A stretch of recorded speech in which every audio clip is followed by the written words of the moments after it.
ஜெஃப்னா கலரி சொந்தங்களுக்கு இனிய காலை வணக்கம். இலங்கையில் நாளாந்தம் வெளியாகும் பத்திரிகைகளின் முக்கிய செய்திகளை பற்றி பேப்பர் டைம் நிகழ்ச்சியோடாக பார்த்து வருகின்றோம். அந்த வகையில் 10ஆம் தேதி நவம்பர் மாதம் 2025ஆம் ஆண்டு வெளியான பத்திரிகைகளின் முக்கிய செய்திகளை பற்றி பார்க்கலாம். முதலில் உதயன் பத்திரிகையில் அமைந்துள்ள முக்கிய செய்திகளாக தொல்லியல் ஆலோசனை குழுவில் சிறுபான்மையினர் புறக்கணிப்பு, தொல்பொருளியல் கட்டளை சட்டத்தின் கீழ் தொல்பொருளியல் ஆலோசனை குழுவுக்கு 19 பேர் அடங்கிய குழுவினர் நியமிக்கப்பட்டுள்ள நிலையில் அந்த குழுவில் சிறுபான்மை இனங்களைச் சேர்ந்த எவரும் உள்வாங்கப்படவில்லை. புத்த சாசனம், மதம் மற்றும் கலாசார விவகாரங்களுக்கான அமைச்சர் கனிதும சுனில் செனவி தொல்பொருள் திணைக்களத்துக்கான புதிய ஆலோசனை குழுவை நியமித்து விசேட வர்த்தமானி அறிவித்தல் ஒன்றை கடந்த 1ஆம் தேதி வெளியிட்டுள்ளார். இந்த குழு பௌத்த துறவிகள் மற்றும் பொதுமக்கள் ஆகிய தரப்பினரை கொண்ட 19 உறுப்பினர்களை கொண்ட குழுவாகும். இந்த குழுவில் தமிழ் முஸ்லிம் தரப்பில் எவரும் பெயரிடப்படவில்லை. பொலனரவை சுலாமஸ்தான ரஜமகா விகாரையின் பிரதம விகாராதிபதியும் மகா விகார வம்சிக சியோமாபாலி மகா நியாயவின் அஸ்கிரிய மகா விகாரை பிரிவின் அனுநாயக்க தேரருமான வெண்டர்வே தர்மகீர்த்தி ஸ்ரீ ரத்னபால உபாலி நாயக்க தேரர் இந்த குழுவின் தலைவராக நியமிக்கப்பட்டுள்ளார்.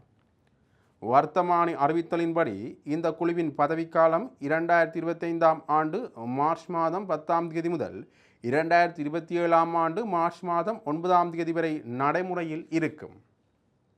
கடந்த காலங்களில் தொல்பொருள் திணைக்களம் தொடர்பில் சிறுபான்மை மக்கள் மத்தியில் கடும் அதிருப்தி ஏற்பட்டிருந்தது.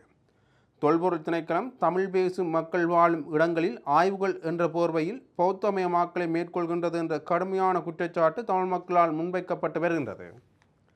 தமிழ் மக்களின் பூர்வீக வழிபாட்டிடங்கள் தொல்பொருள் அகழ்வாராய்ச்சி என்ற பெயரில் அபகரிக்கப்பட்டு அவற்றை பௌத்த வரலாற்று இடங்கள் என்று அடையாளப்படுத்தும் செயல்பாடுகளை தொல்பொருள் திணைக்களம் மேற்கொண்டு வருகின்றது என்று குற்றச்சாட்டும் உள்ளது. தொல்பொருள் திணைக்களத்தின் இவ்வாறான செயல்பாடுகளை கட்டுப்படுத்த வேண்டும் என்று வலியுறுத்தி தமிழ் மக்கள் பல போராட்டங்களையும் சட்ட நடவடிக்கைகளையும் கடந்த காலங்களில் முன்னெடுத்திருந்தனர். இந்த பின்னணியில் தொல்பொருள் பணிப்பாளர் நாயகத்திற்கு ஆலோசனைகள் வழங்கும் தொல்லியல் ஆலோசனை குழுவில் சிறுபான்மை மக்களைச் சேர்ந்த எவரும் உள்வாங்கப்படாமை மக்கள் மத்தியில் பெரும் விசனத்தையும் அதிருப்தியையும் ஏற்படுத்தியுள்ளது என்றவாறாக இந்த செய்தி காணப்படுகின்றது. முதற் பக்கத்தில் அமைந்துள்ள மற்றொரு முக்கிய செய்தியாக உயர்தர பரீட்சை ஏற்பாடுகள் நிறைவு, மோசடிகளை தடுக்க கடும் விதிகள். இன்று ஆரம்பமாக உள்ள கல்வி பொதுத்தராதர உயர்தர பரீட்சைக்கான அனைத்து ஏற்பாடுகளும் பூர்த்தி செய்யப்பட்டுள்ளன. பரீட்சை மோசடிகளை தடுப்பதற்காக கடுமையான விதிமுறைகள் அறிமுகப்படுத்தப்பட்டுள்ளன. இவ்வாறு பரீட்சைகள் ஆணையாளர் நாயகம் இந்திக குமார் லியகனே தெரிவித்துள்ளார். இம்முறை உயர்தர பரீட்சைக்கு 3,40,525 பரீட்சார்த்திகள் தகுதி பெற்றுள்ளனர். 2,46,521 பாடசாலை பரீட்சார்த்திகளும் 94,004 தனிப்பட்ட பரீட்சார்த்திகளும் இதில் உள்ளடங்குகின்றனர். அனைத்து பரீட்சார்த்திகளும் பரீட்சை ஆரம்பமாகும் நேரத்துக்கு 1 மணி நேரத்துக்கு முன்பதாகவே பரீட்சை நிலையங்களுக்கு வர வேண்டும். அடையாளத்தை உறுதிப்படுத்திக் கொள்வதற்காக பரீட்சை நடக்கும் முழு காலப்பகுதியிலும் பரீட்சார்த்திகளின் முகம் திறந்த நிலையில் இருக்க வேண்டும். அதேபோன்று காதுகளும் தெரியும்படி இருக்க வேண்டும். சில பரீட்சார்த்திகள் தற்போதுள்ள தகவல் தொடர்பு சாதனங்களை அணிந்து மோசடி செய்ய வாய்ப்புள்ளது. இத்தகைய பரீட்சை மோசடிகளை தவிர்ப்பதற்காகவே இந்த விதிகள் நடைமுறைப்படுத்தப்படுகின்றன. பல்தேர்வு வினாப்பத்திரத்துக்கு விடையளிக்கும் போது வினாப்பத்திரத்திலேயே விடைகள் குறிக்கப்பட வேண்டும். எம்மால் வழங்கப்படும் விடைத்தாளில் குறிக்கப்பட்ட விடைகள் மட்டுமே விடைத்தாளாக ஏற்றுக்கொள்ளப்படும். நேரத்தை முகாமித்துவம் செய்து சரியான விடைத்தாளில் குறிக்க வேண்டும் என்று பரீட்சைகள் ஆணையாளர் நாயகம் தெரிவித்துள்ளார் என்றவாறாக அந்த செய்தி காணப்படுகிறது. முதற் பக்கத்தில் அமைந்துள்ள மற்றொரு முக்கிய செய்தியாக வத்தளையில் ஜாழ் வாசிகள் 2 பிஸ்டலுடன் கைது. வத்தளையில் கைத்துப்பாக்கி மற்றும் தோட்டாக்களுடன் ஜாழ்ப்பாணத்தைச் சேர்ந்த 2 கைது செய்யப்பட்டுள்ளனர் என்று போலீசார் தெரிவித்துள்ளனர். போலீசாரின் உத்தரவை மீறி பயணித்த கார் ஒன்றை துரத்திச் சென்று மடக்கிய போலீசார் அந்த காரை சோதனை செய்தபோது கைத்துப்பாக்கி மற்றும் தோட்டாக்கள் என்பன கைப்பற்றப்பட்டுள்ளன. இந்த ஆயுதங்கள் காரின் சாரதியின் இருக்கையின் கீழ் மறைத்து வைக்கப்பட்டிருந்தன. கைது செய்யப்பட்ட சாரதியிடம் மேற்கொள்ளப்பட்ட விசாரணைகளில் பிரிதொரு நபருக்கு வழங்க அவற்றை கொண்டு சென்றதாக குறிப்பிட்டுள்ளார். அதையடுத்து வத்தளை மாபுல பகுதியில் வைத்து மற்றொரு சந்தேக நபர் கைது செய்யப்பட்டுள்ளார். கைது செய்யப்பட்ட இருவரும் 33 வயதுடையவர்கள். சந்தேக நபர் கைத்துப்பாக்கியை பயன்படுத்தி மேற்கொள்ளவிருந்த குற்றங்கள் தொடர்பான தகவல்களை கண்டறிவதற்கு மேலதிக விசாரணைகள் முன்னெடுக்கப்பட்டு வருகின்றன என்று போலீசார் தெரிவித்துள்ளனர் என்றவாறாக அந்த செய்தி காணப்படுகிறது. முதற் பக்கத்தில் அமைந்துள்ள மற்றொரு முக்கிய செய்தியாக புதிய திட்டத்தால் திறக்கப்படவுள்ள 30,000 கோப்புகள், பெறுமதி சேர்க்கப்பட்ட வரி மற்றும் சமூக பாதுகாப்பு பங்களிப்பு வரியின் பதிவு வரம்பை குறைக்கும் அரசாங்கத்தின் திட்டத்தின் கீழ் சுமார் 25,000 முதல் 30,000 வரை புதிய வரி கோப்புகள் திறக்கப்படும் என்று எதிர்பார்க்கப்படுகின்றது. 2026 பாதத்தில் பெறுமதி சேர்க்கப்பட்ட வரி மற்றும் சமூக பாதுகாப்பு பங்களிப்பு வரி ஆகியவற்றின் வருடாந்த வரம்பை 60 மில்லியன் ரூபாவிலிருந்து 36 மில்லியன் ரூபாவாக குறைப்பதற்கு முன்மொழியப்பட்டுள்ளது. அதன்படி வரி நிகரத்தின் கீழ் வணிக நிறுவனங்கள் ஒரு நாளைக்கு சராசரியாக 1 லட்சம் ரூபாவை வருமானமாக ஈட்டுமானால் அவை இந்த வரிக்குட்படும் என்று தெரிவிக்கப்படுகின்றது.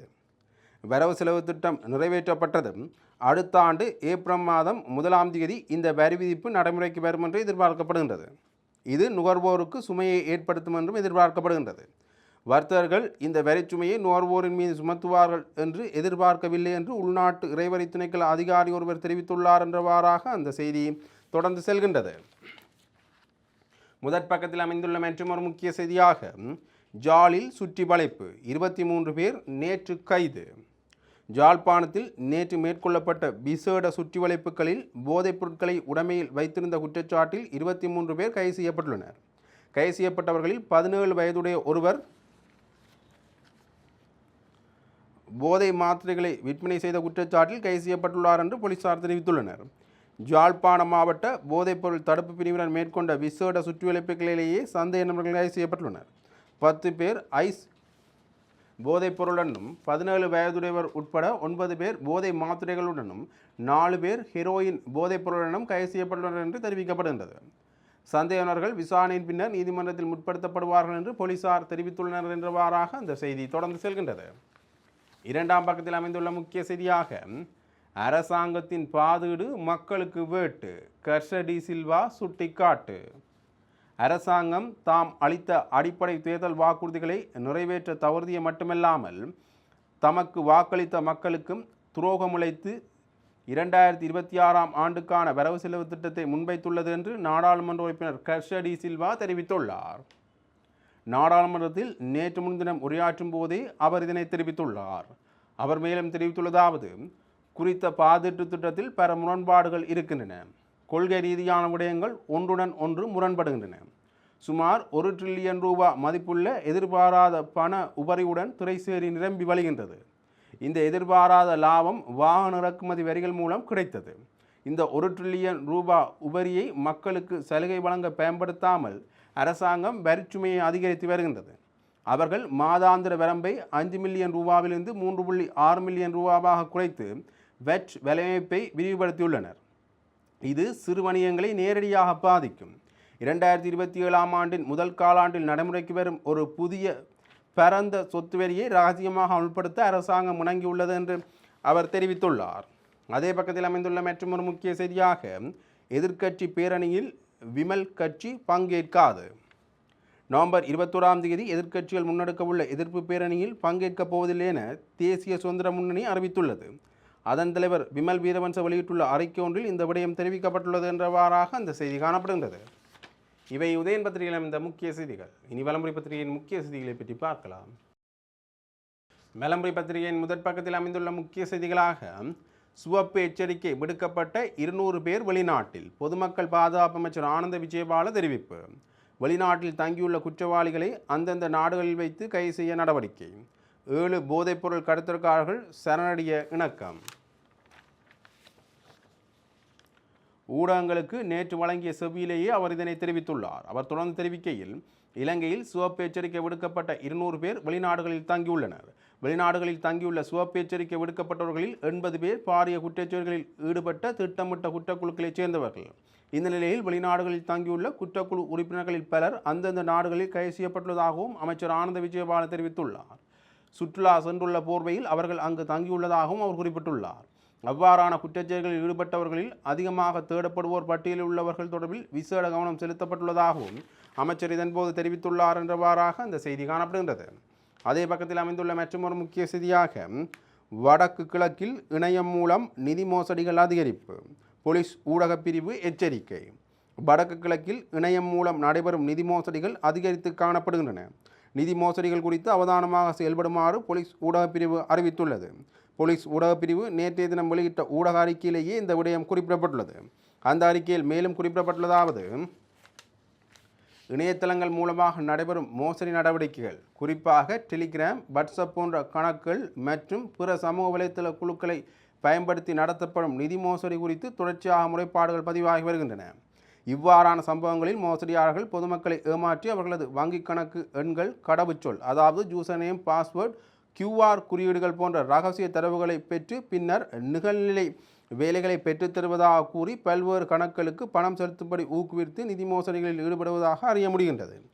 விசேடமாக சமீப காலங்களாக குறிப்பாக ஐரோப்பிய நாடுகளில் வேலைவாய்ப்பு பெற்றுத் தருவதாகவும் உயர்கல்வி வாய்ப்புகள் ஏற்பாடு செய்வதாகவும் கூறி நபர்களை ஏமாற்றி பாரிய அளவிலான பண மோசடிகள் நிகழ்த்தப்படுவதை பற்றி முறைப்பாடுகள் அதிகமாக பதிவாகுவதை அவதானிக்க முடிகின்றது. இந்த நிலைமை அதிகமாக வடக்கு மற்றும் கிழக்கு மாகாணங்களில் பதிவாகி வருகின்றது என்று குறிப்பிட்டுள்ளனர் என்றவாறாக அந்த செய்தி தொடர்ந்து செல்கின்றது. மூன்றாம் பக்கத்தில் அமைந்துள்ள முக்கிய செய்திகளாக, டில்வின் சில்வா சுவிஸ் தூதுவர் சந்திப்பு. மக்கள் விடுதலை முன்னணியின் பொதுச் செயலாளர் டில்வின் சில்வாவை சுவிட்சர்லாந்து தூதுவர் ஸ்ரீ வோல்ட் சந்தித்து பேசியுள்ளார். பத்திரமுள்ள பெலவத்தையில் உள்ள மக்கள் விடுதலை முன்னணியின் தலைமையகத்தில் இந்த சந்திப்பு இடம்பெற்றுள்ளது. அண்மையில் இலங்கை பாராளுமன்ற குழு ஒன்று சுவிட்சர்லாந்துக்கு மேற்கொண்ட பயணம் தொடர்பாகவும் இந்த சந்திப்பின் போது கலந்துரையாடப்பட்டுள்ளது என்றவாறாக இந்த செய்தி காணப்படுகிறது. அதே பக்கத்தில் அமைந்துள்ள மற்றும் ஒரு முக்கிய செய்தியாக, அரசுக்கு எதிரான பேரணி கடும் அழுத்தமாக அமையும், நாமல் எச்சரிக்கை. நுகைகொடை பேரணி அரசாங்கத்திற்கு கடும் அழுத்தமாக அமையும் என பொதுஜன பெரமுன கட்சியின் தேசிய அமைப்பாளர் நாமல் ராஜபக்ச தெரிவித்துள்ளார். இது தொடர்பில் ஊடகங்களிடம் அவர் மேலும் தெரிவிக்கையில், நாட்டு மக்களுக்கு வழங்கிய வாக்குறுதிகளை நிறைவேற்றுமாறு அரசுக்கு அழுத்தம் கொடுக்கும் வகையிலேயே நுகைகொடையில் எதிர்வரும் 21ஆம் தேதி பேரணி இடம்பெறவுள்ளது. இதில் பங்கேற்குமாறு எதிர்க்கட்சிகளுக்கு அழைப்பு விடுக்கப்பட்டுள்ளது. இந்த அழைப்பு குறித்து கட்சிகள் எடுக்கும் முடிவை நாம் மதிக்கின்றோம். நுகைகொடை பேரணியில் முன்னாள் ஜனாதிபதி மஹிந்த ராஜபக்ச பங்கேற்க மாட்டார். எனினும் அவரது ஆசீர்வாதம், ஆதரவு அந்த கூட்டத்திற்கு நிச்சயம் இருக்கின்றது. மக்களுக்காக களத்தில் இறங்கி போராடிய தலைவர் தான் மஹிந்த ராஜபக்ச. அவரின் வழிகாட்டலுடன் எமது பயணம் தொடரும். நுகைகொடை அரசியல் சமரானது அரசுக்கு நிச்சயம் கடும் அழுத்தமாக அமையும் என அவர் தெரிவித்துள்ளார் என்றவாறாக அந்த செய்தி காணப்படுகின்றது. அதே பக்கத்தில் அமைந்துள்ள மற்றொரு முக்கிய செய்தியாக, மக்களுக்கு வழங்கிய வாக்குறுதிகளை பதவிக்காலத்திற்குள் நிறைவேற்றுவோம், பிரதமர் ஹரணி அமரசூரிய தெரிவிப்பு. சட்டம் அனைவருக்கும் பொதுவான வகையில் பாரபட்சமின்றி செயல்படும் போது அதனை ஜனநாயகத்துக்கு விரோதமான செயல்பாடு என்று எவ்வாறு குறிப்பிடுவது? எதிர்க்கட்சிகளை இலக்காக கொண்டு நாங்கள் ஆட்சிக்கு வரவில்லை, மக்களை இலக்காக கொண்டே ஆட்சிக்கு வந்துள்ளோம்.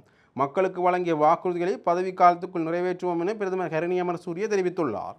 பாராளுமன்றத்தில் நேற்று முன்தினம் சனிக்கிழமை நடைபெற்ற 2026ஆம் ஆண்டுக்கான வரவு செலவு திட்டத்தின் 2ஆம் வாசிப்பு மீதான விவாதத்தில் உரையாற்றுகையில் அவர் மேற்கொண்டவாறு குறிப்பிட்டுள்ளார்.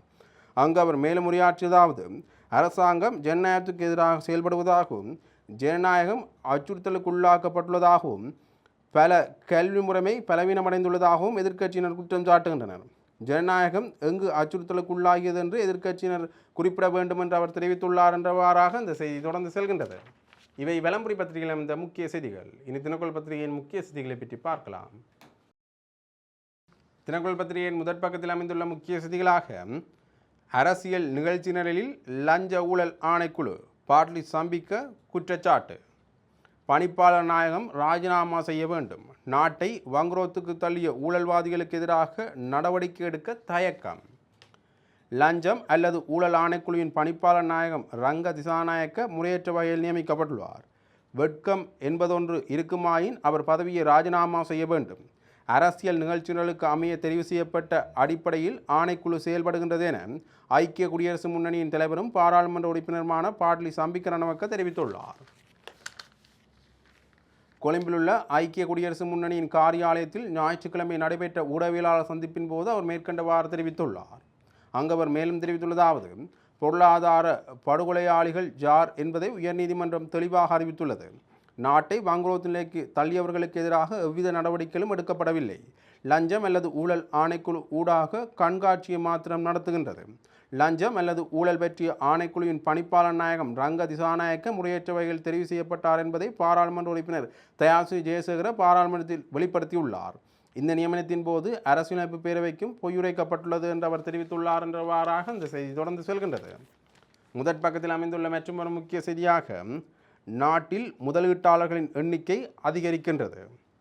ஊழல் மோசடிகளை கட்டுப்படுத்துவதற்கு அரசாங்கம் எடுத்து வரும் நடவடிக்கை காரணமாக முதலீட்டாளர்களுக்கு நம்பிக்கை ஏற்பட்டுள்ளது. அதனால் நாட்டில் முதலீட்டாளர்களின் எண்ணிக்கை அதிகரித்து வருகின்றது என நீதியமைச்சர் கர்ஷன நாணயக்கார தெரிவித்துள்ளார். பாராளுமன்றத்தில் நேற்று முன்தினம் சனிக்கிழமை இடம்பெற்ற அடுத்த வட்டத்திற்கான ஜனாதிபதியின் வரவு திட்ட உரை மீதான முதலாம் நாள் விவாதத்தில் கலந்து கொண்டு உரையாற்றுகையிலேயே இவ்வாறு அவர் தெரிவித்துள்ளார். அவர் தொடர்ந்து உரையாற்றுகையில் வங்குரோத்து அடைந்த மக்கள் வரிசையில் இருந்து உணவுப் பொருட்களை பெற்றுக்கொள்ள வேண்டிய அரசாங்கத்தை பொறுப்பேற்றுக் கொண்ட போதும் ஒரு வருட காலத்தில் நாட்டின் பொருளாதாரத்தை நிலைக்கு கொண்டு வர அரசாங்கத்துக்கு முடியுமாக இருக்கின்றது. இதன் காரணமாக தரப்படுத்தல் நிறுவனங்களால் எமது பொருளாதாரத்தை தரம் உயர்த்தி இருக்கின்றது. நாட்டை அபிவிருத்தி செய்வதாக இருந்தால் நாட்டில் ஊழல் மோசடிகள் இல்லாமல் ஆக்கப்பட வேண்டும். அதற்கு தேவையான சட்டத்திட்டங்கள் கொண்டு வரப்பட வேண்டும் என்று அவர் தெரிவித்துள்ளார் என்றவாறாக அந்த செய்தி தொடர்ந்து செல்கின்றது. முதற் பக்கத்தில் அமைந்துள்ள மற்றொரு முக்கிய செய்தியாக நல்லிணக்கத்துக்கு புதிய அரசியல் ஜாப்பு அவசியம். இலங்கையில் நல்லிணக்கத்துக்கும் பொறுப்பு கூறுதலுக்கும் புதிய அரசியல் ஜாப்பு சீர்திருத்தம் அவசியம் என இலங்கைக்கான சுவிஸ் தூதரகத்தின் அரசியல் விவகாரங்களுக்கு பொறுப்பான முதன்மை செயலாளர் ஜஸ்டின் பொய்லட் தெரிவித்துள்ளார். நேற்று ஞாயிற்றுக்கிழமை ஜாலியுள்ள தனியார் விருந்தினர் விடுதியில் இடம்பெற்ற சட்டத்துக்கும் மனித உரிமைக்குமான கற்கை நிலையத்தின் ஏற்பாட்டில் இடம்பெற்ற அரசியல் தீர்வும் பொறுப்பு குரலும் ஒரு எண்ணிம ஆவண காப்பக அறிமுக நிகழ்வில் கலந்து கொண்டு உரையாற்றும் போதே அவர் இவ்வாறு தெரிவித்துள்ளார். அவர் மேலும் தெரிவிக்கையில் இலங்கையில் நல்லிணக்கமும் ஸ்திரத்தன்மை ஏற்படுவதற்கும் அரசியல் ஜாப்பு சீர்திருத்தம் அவசியம் என்ற நிலையில் தமிழ் மக்களுக்கான அதிகார பகிர்வு நல்லிணக்கத்துக்கு வலுச்சேர்க்கும். இனங்களுக்கிடையில் ஏற்படுகின்ற நல்லிணக்கம் அமைதி மற்றும் வன்முறையற்ற சூழலை உருவாக்குவதோடு நாட்டின் அரசியல் ஸ்திரத்தன்மையை பலப்படுத்தும். ஆகவே இனங்களுக்கிடையில் கடந்த காலங்களில் ஏற்பட்ட கசப்பான சம்பவங்கள் இனியும் ஏற்படாமல் இருக்க நல்லிணக்கத்தை கட்டியெழுப்பதற்கு புதிய அரசியல் ஜாப்பு சீர்திருத்தம் அவசியம் என நம்புகின்றேன் என அவர் மேலும் தெரிவித்துள்ளார் என்றவாறாக அந்த செய்தி காணப்படுகின்றது. இரண்டாம் பக்கத்தில் அமைந்துள்ள முக்கிய செய்தியாக வடக்கின் அழியாத சொத்து கல்வி செல்வம் மட்டுமே. காபோதா உயர்தர பரீட்சைக்கு தோற்றும் மாணவர்களுக்கு ஆளுநர் வாழ்த்து. கல்வி பொதுத்தராதர உயர்தர பரீட்சை இன்று திங்கட்கிழமை ஆரம்பமாக உள்ள நிலையில் பரீட்சைக்கு தோற்றும் மாணவர்களுக்கு வடக்கு மாகாண ஆளுநர் வேதநாயகன் வாழ்த்து தெரிவித்துள்ளார். இது தொடர்பில் அவர் மேலும் தெரிவிக்கையில் கல்வி பொதுத்தராதர உயர்தர பரீட்சைக்கு தோற்றவுள்ள மாணவியர்களுக்கு நான் மனமார்ந்த நன்றிகளை தெரிவித்துக் கொள்கின்றேன். எமது சமூக வரலாற்றில் கல்வி என்பது தலைமுறைகள் கடந்தும் அழியாத சொத்தாக கருதப்பட்டு வந்துள்ளது. எமது மக்கள் எதிர்கொண்ட சவால்கள் எவ்வளவு கடினமானவையாக இருந்தாலும் கல்வியை மட்டுமே முன்னேற்றத்துக்கான நிச்சயமான பாதையாக கொண்டு பயணித்தார்கள். இன்று இந்த உயர்தர பரீட்சைக்கு தயாராகி நிற்கும் நீங்கள் அந்த பெருமைமிக்க மரபின் வாரிசுகள். உயர்தர பரீட்சை என்பது அறிவுத்திறனை மட்டுமல்லாது உங்கள் முயற்சி, ஒழுக்கம், மன அழுத்தத்தை சமாளிக்கும் திறன் மற்றும் இலக்கை நோக்கி செல்லும் மனவலிமையை சோதிக்கும் கட்டமாகும். இதற்காக நீண்ட காலம் நீங்கள் காட்டிய உழைப்புக்கும் தன்னம்பிக்கைக்கும் நான் பாராட்டுக்களை தெரிவித்துக் கொள்கின்றேன் என்று அவர் தெரிவித்துள்ளார் என்றவாறாக அந்த செய்தி தொடர்ந்து செல்கின்றது. இவை தினக்குள் பத்திரிகையில் அமைந்த முக்கிய செய்திகள். இன்று வெளியான பத்திரிகைகளின் முக்கிய செய்திகளை பற்றி பார்த்தோம். தொடர்ந்தும் பத்திரிகை செய்திகளை அறிந்து கொள்ள பேப்பர் டைம் நிகழ்ச்சியுடன் இணைந்திருங்கள். நன்றி, வணக்கம்.